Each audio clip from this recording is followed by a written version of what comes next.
Hay una imagen que aparece en muchas culturas y en muchas tradiciones a través de los siglos. La imagen del guerrero que después de la batalla más difícil, después de haber dado todo lo que tenía y de haber permanecido de pie cuando todo sugería que debería haber caído, recibe algo que solamente puede recibirse después de ese tipo de proceso. Algo que no puede comprarse, que no puede abreviarse, que no puede obtenerse sin haber pasado por lo que se pasó. La corona. Y Dios dice hoy sobre tu vida, después de la tormenta viene tu corona. No la corona del reconocimiento humano que puede ser dado y quitado según las opiniones que cambian. No la corona del éxito material que depende de circunstancias que fluctúan. La corona que viene después de la tormenta. La que solamente puede ser recibida por quien atravesó algo real y que llegó al otro lado de ese atravesar con algo que el proceso formó en él que no existía antes de que la tormenta llegara. Amado hijo, amada hija. Esas palabras de Dios al inicio del mensaje de hoy no son fórmulas vacías de afecto religioso. Son la designación de la relación desde la que todo lo que sigue es pronunciado. No habla Dios como el creador distante que observa desde arriba el proceso de sus criaturas. Habla el padre que conoce a su hijo, a su hija, por nombre y por historia. Que estuvo presente en cada momento de la tormenta aunque no siempre fuera sentido claramente ahí. Que habla hoy desde ese conocimiento íntimo y completo de quién eres y de lo que atravesaste. Lo que atravesaste no fue un castigo. Fue una preparación. Antes de continuar quiero pedirte algo. Si este mensaje está llegando a ese lugar donde la pregunta ¿por qué siguió sin respuesta durante la tormenta? Si hay algo en estas palabras que está hablando directamente a lo que viviste y a lo que estás viviendo, suscríbete a este canal ahora mismo y comparte este video en WhatsApp con alguien que también está en medio de su tormenta y que necesita escuchar que lo que viene después de ella tiene un nombre. Hazlo ahora y regresa porque lo que sigue es para ti. Quiero comenzar hablándote de la tormenta. No para habitar en el dolor más de lo necesario, sino para honrarlo con la honestidad que merece. Porque creo que una de las cosas más importantes que Dios hace en el mensaje de hoy es reconocer que la tormenta fue real. No minimizarla. No decir que no fue tan difícil como parecía. Reconocerla con toda la seriedad que tuvo. Las tormentas de la vida tienen formas muy diferentes. Hay las que llegan de repente, sin aviso, que en un momento cambian completamente el paisaje de la existencia. Las que se anuncian gradualmente y que aún así cuando llegan tienen más fuerza de lo que el aviso preparaba. Las que se extienden durante periodos tan largos que la persona que las atraviesa llega a olvidar cómo era la vida antes de que llegaran. Las que producen daños visibles que otros pueden ver y las que producen daños internos que solamente quien los lleva conoce completamente. Y todas ellas, independientemente de su forma, tienen en común la capacidad de producir en quien las atraviesa preguntas que no tienen respuesta fácil. La pregunta del por qué. La pregunta del hasta cuándo. La pregunta de si hay algo significativo al otro lado de todo esto o si simplemente es sufrimiento sin propósito que hay que atravesar porque no hay otra opción. Dios responde hoy esas preguntas.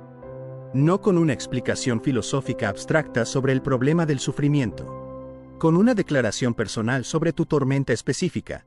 Lo que atravesaste no fue un castigo, fue una preparación.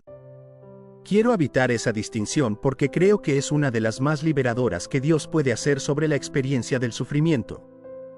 El castigo y la preparación pueden tener superficialmente algunas características comunes. Ambos producen incomodidad. Ambos implican un proceso difícil. Ambos tienen la capacidad de cambiar a quien los atraviesa. Pero su naturaleza y su propósito son completamente diferentes. El castigo mira hacia atrás. Tiene su razón en algo que ya ocurrió y que merece ser respondido negativamente. Produce en quien lo recibe la sensación de deuda, de que algo que hizo está siendo pagado, de que el sufrimiento es la consecuencia justa de algo que no debería haber ocurrido. El castigo tiene una lógica de compensación. Algo malo fue hecho, algo malo debe ser sufrido como correspondencia. La preparación mira hacia adelante. Tiene su razón en algo que todavía no llegó pero que llegará. Produce en quien la atraviesa, cuando genuinamente se la recibe como lo que es, una orientación diferente del corazón hacia el proceso. No la sensación de estar pagando una deuda, sino la sensación de estar siendo formado para algo que viene. No la lógica de la compensación, sino la lógica de la formación. Dios dice que lo que atravesaste fue preparación. Eso significa que lo que viene requiere algo que la tormenta formó en ti. Que había capacidades que necesitaban ser desarrolladas a través de ese proceso que no habrían podido desarrollarse de ninguna otra manera. Que hay una profundidad de carácter que solamente el fuego puede producir y que el destino al que vas requiere que tengas esa profundidad. Cada lágrima. Quiero habitar en esas dos palabras porque tienen en el contexto de este mensaje un peso que no tienen en un contexto ordinario. Cada lágrima. No algunas. No las que parecían más justificadas. Cada una. Las que se derramaron en público y las que se guardaron para la privacidad del baño o de la madrugada. Las que tuvieron testigos y las que nadie más conoce.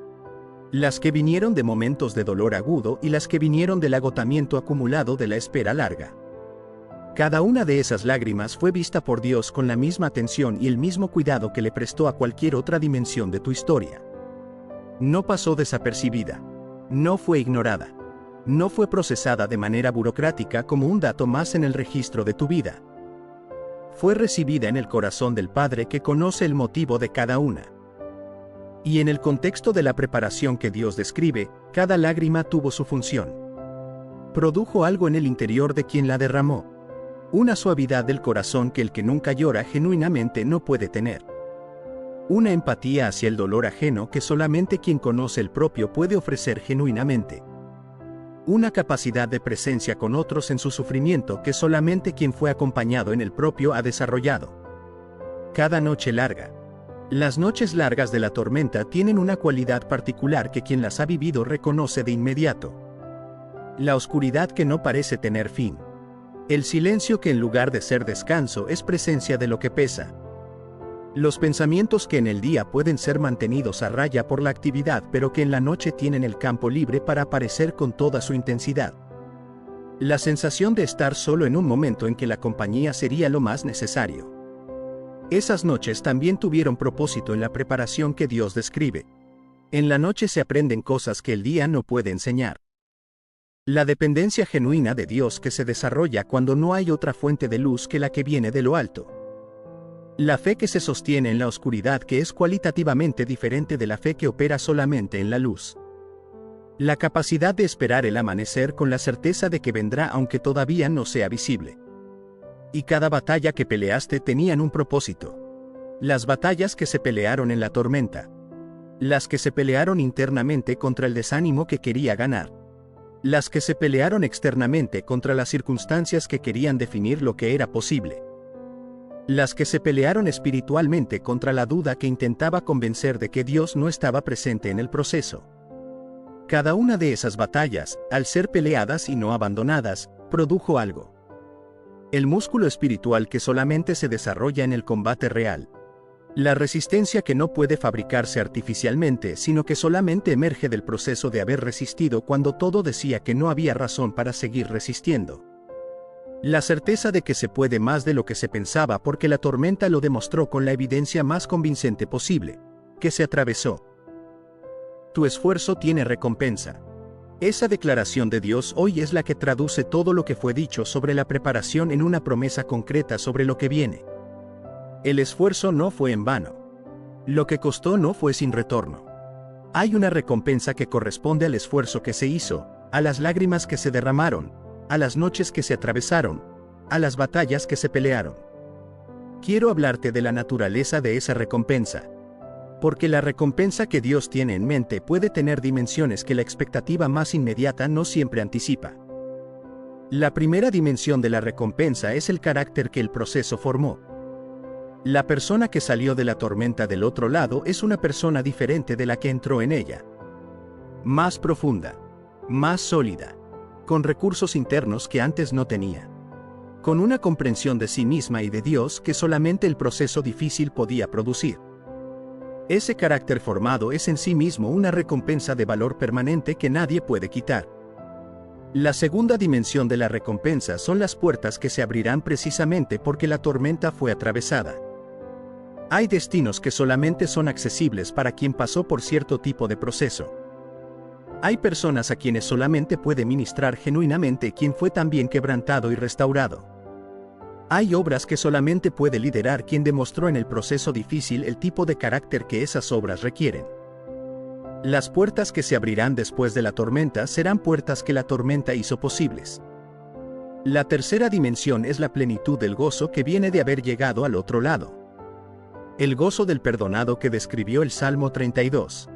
El gozo de quien pasó por el proceso de las lamentaciones y descubrió al otro lado que las misericordias son nuevas cada mañana. El gozo que solamente puede tener quien estuvo en el fondo y que desde ese fondo encontró que Dios era real y que sus promesas no fallaron.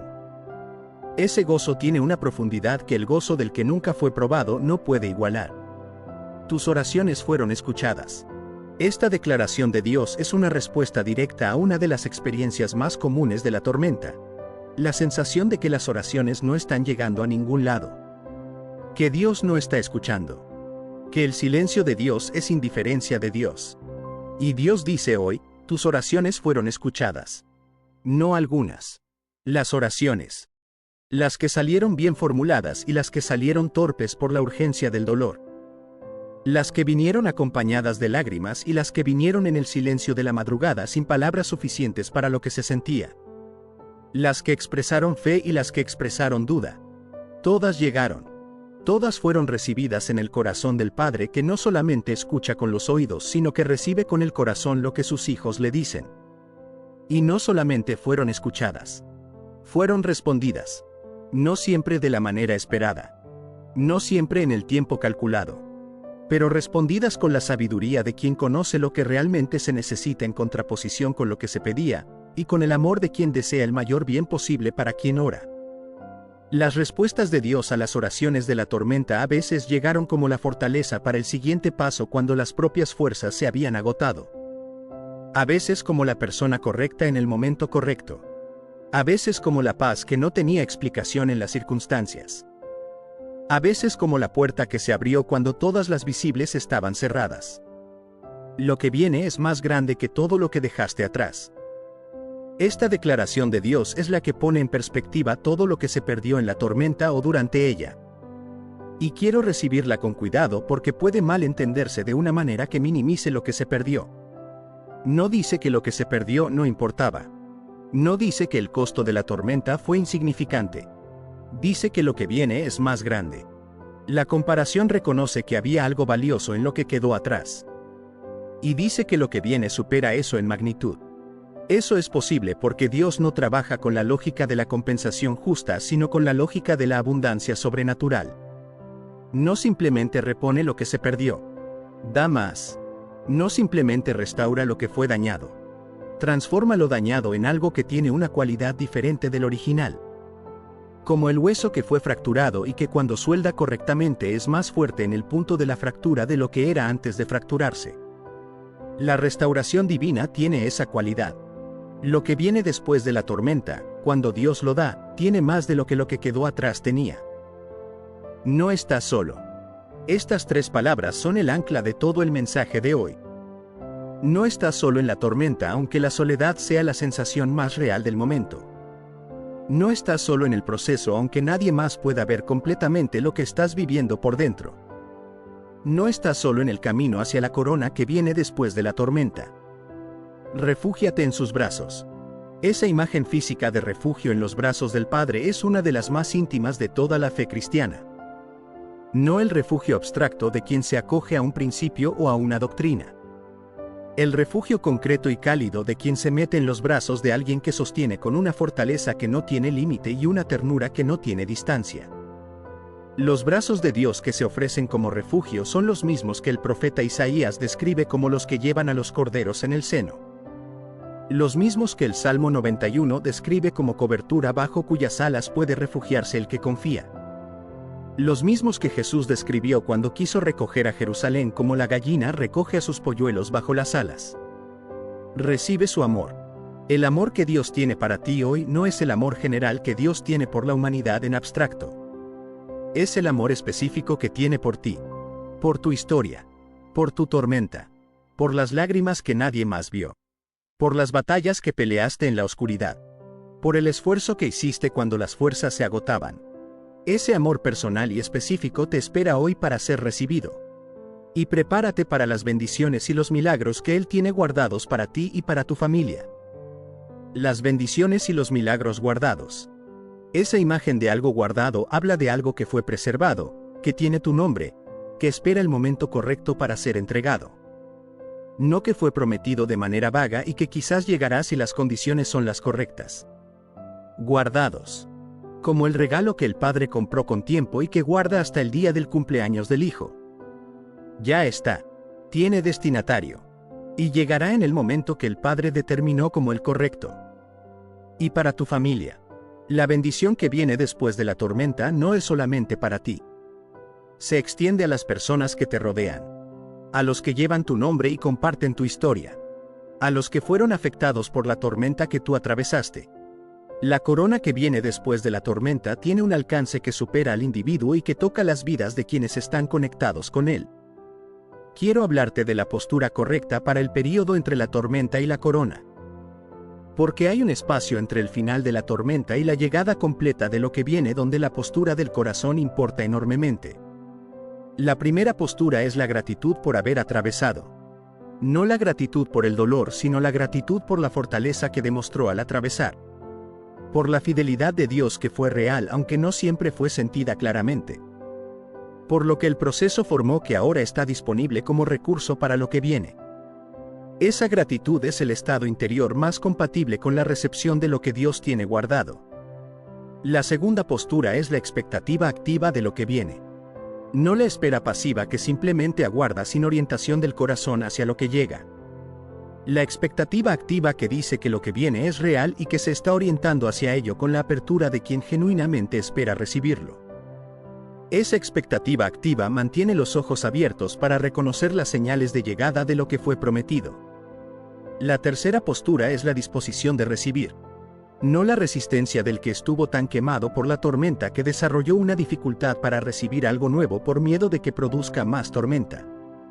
La apertura genuina del que dice, lo que viene es más grande que lo que quedó atrás y estoy dispuesto a recibirlo con todo lo que soy en este momento. Después de la tormenta viene tu corona. Esa es la declaración de Dios hoy. No como consuelo vacío, sino como la promesa del que conoce el final desde el principio. El que diseñó el proceso completo incluyendo la tormenta y la corona que sigue. El que estuvo en cada lágrima, en cada noche larga, en cada batalla, no como observador distante, sino como el padre que acompañó a su hijo a través del proceso más difícil con la certeza de que del otro lado había algo que justificaba completamente el camino. La corona viene, no en algún futuro indefinido. En el tiempo exacto que el Dios que te conoce y que conoce lo que viene determinó como el correcto para que lo que llegue sea exactamente lo que necesitas, de la manera en que lo necesitas, con todo lo que debe tener para ser la recompensa completa del proceso que atravesaste. Prepárate. Espera. Recibe. La corona tiene tu nombre. La Epístola de Santiago es uno de los libros más prácticos, más directos y más desafiantes de todo el Nuevo Testamento. No tiene la profundidad teológica sistemática de las cartas de Pablo ni la dimensión apocalíptica del Apocalipsis. Tiene algo diferente y en muchos sentidos más inmediatamente aplicable. La descripción concreta de cómo se ve la fe genuina cuando baja desde la doctrina al nivel de la vida cotidiana. Santiago no está interesado principalmente en explicar la doctrina de la salvación. Está interesado en mostrar cómo la persona que genuinamente ha recibido la gracia de Dios vive de manera diferente en el mundo real. Cómo trata a los pobres y a los ricos. Cómo usa las palabras. Cómo enfrenta las pruebas. Cómo ora. Cómo se relaciona con el dinero. Cómo maneja los conflictos. Esas son las preguntas que Santiago responde con una franqueza que a veces incomoda precisamente porque no permite la separación cómoda entre la fe declarada y la fe vivida. Quiero recorrer los temas centrales de la carta con la profundidad que cada uno merece.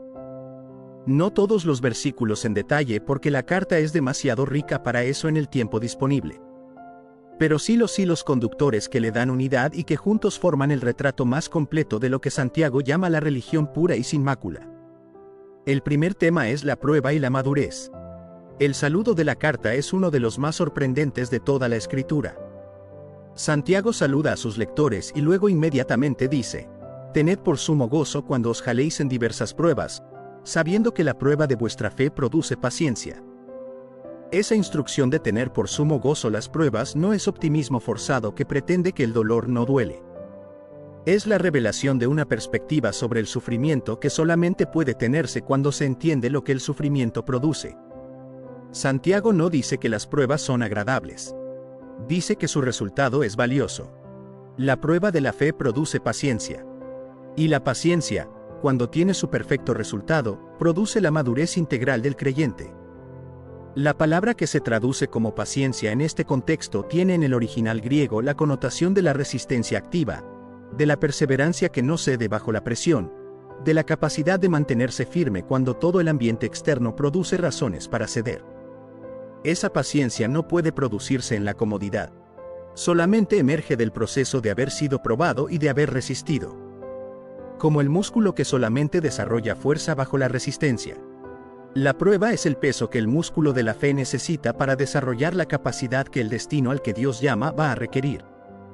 Pero Santiago también reconoce que en medio de las pruebas hay momentos donde la dirección no está clara. Donde el camino que debe tomarse no es obvio. Y para esos momentos ofrece el recurso más importante disponible. Pida a Dios quien da a todos abundantemente y sin reproche. La sabiduría que la prueba requiere está disponible. No es necesario inventarla ni producirla por esfuerzo propio. Se pide. Y la condición de esa petición es la fe sin dudar. No la certeza emocional perfecta, sino la orientación consistente del corazón hacia Dios como la fuente de lo que se necesita. El segundo tema es la parcialidad y la dignidad humana. El capítulo 2 de Santiago contiene uno de los desafíos más directos de todo el Nuevo Testamento a una práctica que parece persistir en las comunidades de fe de todas las épocas. La distinción de personas según su posición económica o social. Santiago describe la escena con una precisión que sugiere que no era hipotética. Alguien con anillo de oro y ropa espléndida entra en la asamblea y se le da el mejor asiento. Alguien pobre entra y se le dice que se quede de pie o que se siente en el suelo. Y Santiago llama a eso discriminación. Jueces con malos pensamientos. Una contradicción fundamental con el amor que Dios tiene y con el mandamiento real que Santiago cita: amarás a tu prójimo como a ti mismo. La razón por la que la parcialidad es incompatible con la fe genuina es que Dios mismo no la practica. Dios eligió a los pobres de este mundo para ser ricos en fe.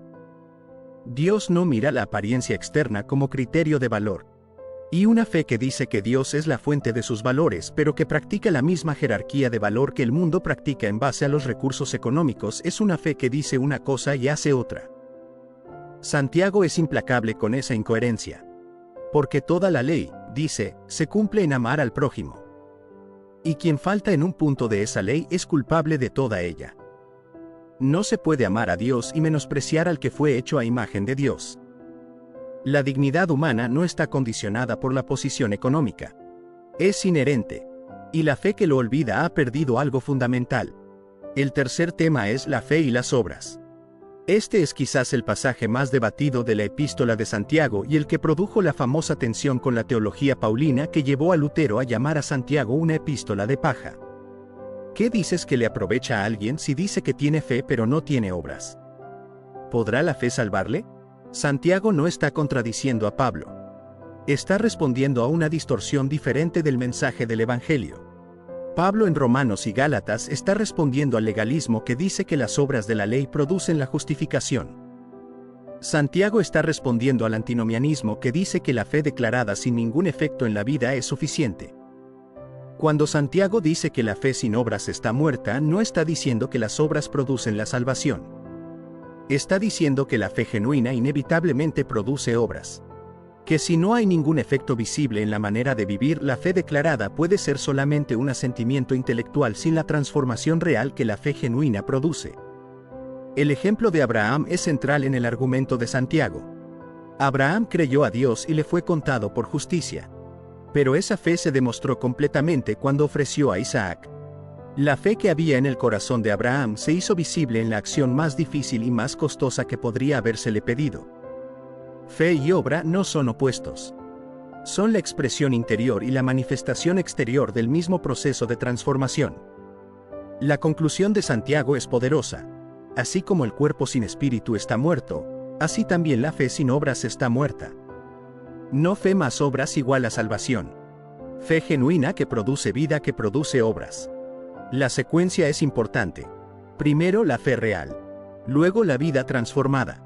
Luego las obras como manifestación natural de esa vida. El cuarto tema es el poder y el peligro de la lengua. El capítulo 3 de Santiago sobre la lengua es uno de los análisis más agudos del comportamiento humano que existe en cualquier literatura. Santiago compara la lengua con el freno que dirige al caballo, con el timón pequeño que gobierna el barco grande, con la chispa pequeña que incendia el bosque.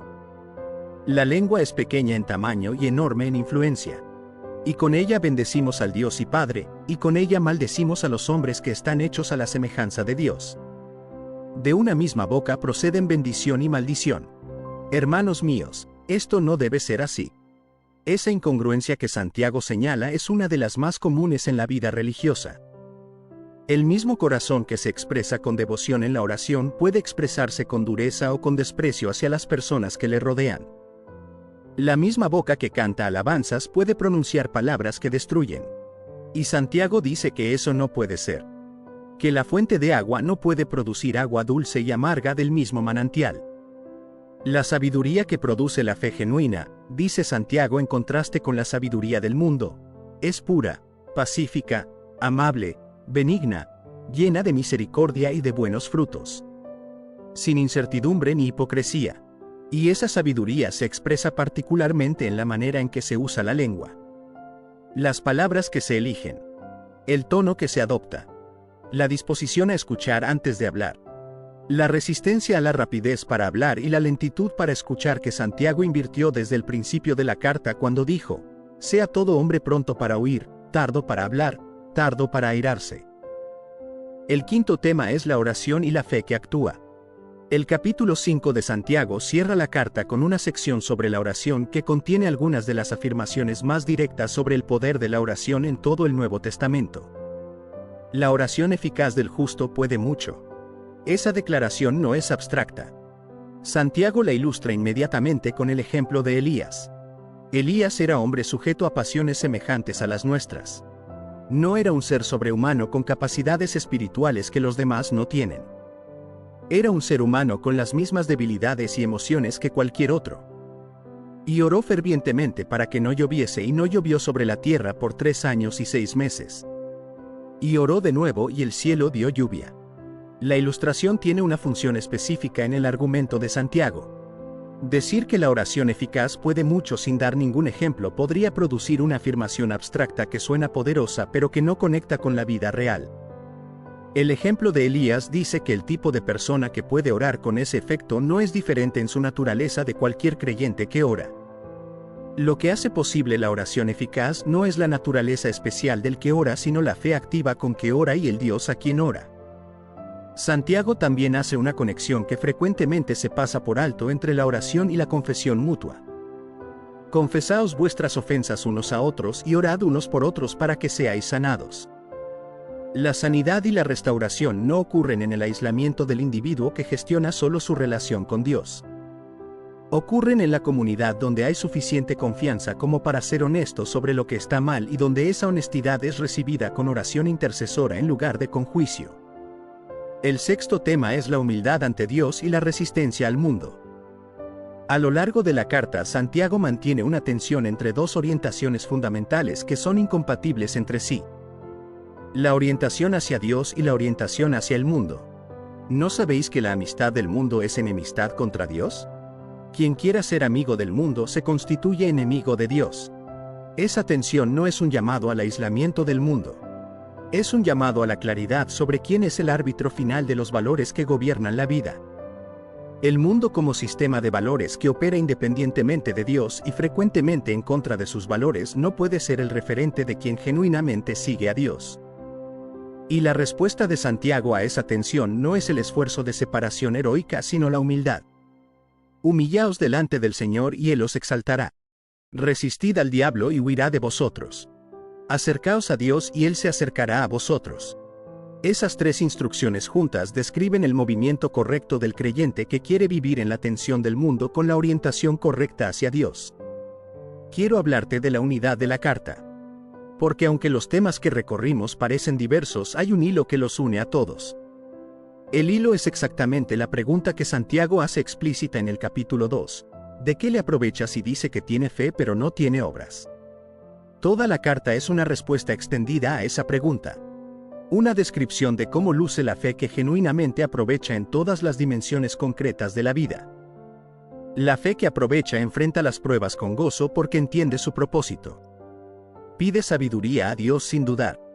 Trata a todos con la misma dignidad sin distinción por posición económica. Produce obras que son la expresión natural de la vida que la fe generó. Controla la lengua. Actúa desde la sabiduría de arriba en lugar de desde la sabiduría del mundo. Ora con fe. Se confiesa con honestidad a otros. Se humilla ante Dios. Y resiste la atracción del mundo como sistema de valores alternativo. Ese es el retrato que Santiago pinta. No de la perfección que ningún ser humano alcanza. De la dirección que la fe genuina produce. Del movimiento constante hacia la integración entre lo que se dice creer y lo que se vive. Quiero cerrar hablándote de la relevancia particular de esta carta para el momento actual. Porque si hay una tendencia de la fe contemporánea que Santiago abordaría con la misma franqueza con que abordó las tendencias de sus destinatarios, es la tendencia a la separación entre la experiencia religiosa y la vida cotidiana. Entre lo que ocurre en los contextos de adoración y lo que ocurre en el trabajo, en las relaciones, en el uso del dinero, en la manera de tratar a quienes tienen menos. Santiago no permite esa separación. Dice que la religión pura y sin mácula delante de Dios el Padre es esta: visitar a los huérfanos y a las viudas en sus tribulaciones y guardarse sin mancha del mundo. Esa descripción de la religión pura tiene dos dimensiones que son igualmente importantes: el cuidado activo del vulnerable y la integridad de vida que no es contaminada por los valores del mundo. Ambas son dimensiones de la misma fe. No se puede tener una sin la otra en la descripción de Santiago. La fe que cuida a los vulnerables pero que en su vida privada no difiere del mundo en sus valores no es la fe que Santiago describe como pura. Y la fe que se mantiene separada del mundo en sus valores pero que no produce ningún cuidado concreto del vulnerable tampoco es la fe que Santiago describe. Que esta semana la epístola de Santiago sea para ti no un texto que se conoce sino un espejo en el que se mira. Que la pregunta de Santiago, ¿de qué le aprovecha si dice que tiene fe pero no tiene obras?, no sea una pregunta incómoda que se evita sino una pregunta honesta que se hace con disposición genuina de escuchar la respuesta y de dejar que esa respuesta produzca los ajustes que sean necesarios. Porque la carta de Santiago no fue escrita para producir culpa. Fue escrita para producir integración. Para que la fe declarada y la fe vivida se acerquen progresivamente hasta que sean la misma cosa. Y ese proceso de integración es uno de los más importantes y más fructíferos que un creyente puede emprender con la ayuda del Espíritu de Dios que hace posible lo que Santiago describe. Que la sabiduría que viene de lo alto, la que Santiago describe como pura, pacífica, amable y benigna, sea la que gobierne tus palabras, tus decisiones y tus relaciones esta semana. Amén.